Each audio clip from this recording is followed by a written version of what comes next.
মুখ্যমন্ত্ৰী ইংৰাজীত এটা কথা আছে, man is known by the company he keeps.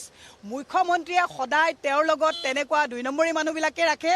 আৰু মই এটা হাতযোৰ কৰিছোঁ আমাৰ ডিমৰীয়া অঞ্চলৰ সহজ সৰল এইসকল যিসকল আমাৰ ব্যক্তি জনগোষ্ঠীও আছে তেওঁলোকক যাতে ব্যৱহাৰ কৰি বিপথে পৰিচালিত নকৰে তাৰ কাৰণে আমি মুখ্যমন্ত্ৰীক অনুৰোধ কৰিছোঁ।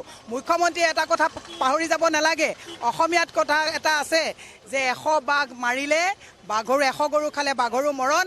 হিমন্ত বিশ্ব শৰ্মাই গোটেই অসমখন যিটো অশান্ত কৰিছে, হিজ পলিটিকেল ডেইজ আৰ নাম্বাৰ্ড।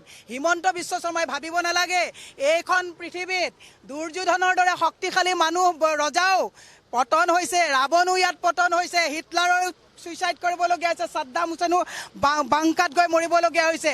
ৰাইজক বিপথে পৰিচালিত কৰা মুখ্যমন্ত্ৰীয়ে নিজৰ গাত নিজেই খান্দিছে। এই কথা মনত পেলাই দিছোঁ যে স্মাৰ্ট মিটাৰ, মূল্যবৃদ্ধি, নিবনুৱা সমস্যা, ডিমৰীয়াত চিমেণ্ট ফেক্টৰীৰ দ্বাৰা পলিউশ্যন সৃষ্টি কৰা এইজন বণিক গোষ্ঠীৰ লগত থকা মুখ্যমন্ত্ৰীক আমি সকীয়াই দিছোঁ।